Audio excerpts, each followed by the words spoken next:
Recordeu aquesta escena de la pel·lícula Pretty Woman?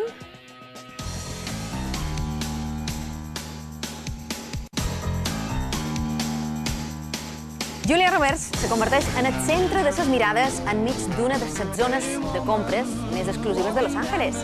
Us imagineu com seria que qualcuna de vosaltres se transformés per un dia en la protagonista d'aquest film? I una eivissenca ho ha aconseguit i nosaltres l'hem acompanyada en un dia tan especial.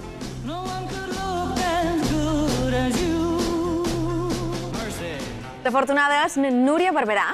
Ella va omplir una de les 40.000 paperetes que els comerciants d'Eivissa varen repartir durant el Nadal i ha resultat la guanyadora d'un xec valorat en 6.000 euros que ha gastat en un dia a la petita i mitjana empresa de les Pitiuses. Voleu saber en què s'ha gastat? Idò, mireu.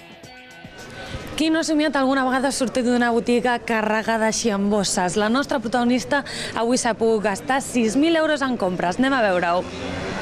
Na Núria va comprar aquí unes arracades i la seva papereta ha sortit elegida entre 40.000. No se m'havia ocorrit mai, ni m'havia tocat mai res, el qual el darrer que pensava era que m'hagués tocat. Com et sents havent donat la papereta guanyadora del concurs? Pues estoy muy contenta por la chica, porque es una clienta habitual que viene para sus regalitos aquí. Y la verdad, cuando la he visto, he dicho, oh, pues mira, eres tú y tal, ¿no? Y muy contenta por ella, la verdad. I ara sí, comença el dia de compres. 6.000 euros en productes, com a màxim 600 euros en cada establiment. I per obrir boca, una mica de roba. Pretty woman, walking down the street, pretty woman, the kind I like to meet, pretty woman. Però na Núria confessa que no va ser la primera idea que li va venir al cap en assabentar-se que era la guanyadora. Núria, conta'ns per què estem aquí en aquest supermercat.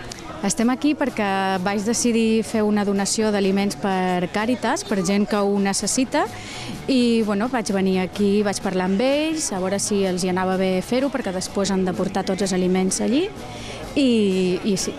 I així ha set. I per què vas decidir donar aquesta part del premi a Càritas? Perquè em sembla que hi ha molta gent que ho necessita i que el premi era prou important com per poder destinar una quantitat a gent que li fa falta per menjar. Amb un xec de 6.000 euros, na Núria, casada i mare de 2 fills, pensa en la família. Sabates aquí n'ha trobat per a tots. Com us sentiu havent estat part d'aquest concurs i que hagi vingut aquí na Núria a comprar? Bé, jo crec que... Molt contents. Ens sentim contents per haver participat i més per haver validat part del premi també. També heu participat a la campanya, què us sembla la campanya? Sí, està bé, sí, hem participat, sí, hem donat molts de boletos. Bé, és una cosa que anima a la venda, bueno, està bé, dona un poc d'emoció a la venda i a l'ambient, està bé, jo crec que és una cosa important. El dia avança i ens explica que la despesa més gran serà pels electrodomèstics de casa. També ens confessa que una de les seves passions és l'art. Ha decidit invertir 600 euros en 2 obres. Perquè m'agrada i penso que també és una manera de promocionar els artistes eivissencs, que també fa falta. A vegades tenim molta tendència a anar-me'n fora i tenim molt bon material aquí. I aquí? No només en pintura. I què són 2 quadros, un artista? Són 2 quadros de la Maria Antònia Torres, una lota d'aquí de Sant Joan. Un petit viatge a Amsterdam completarà la llista de 6.000 euros que la Fortunada s'ha hagut de gastar en una jornada. Be okay.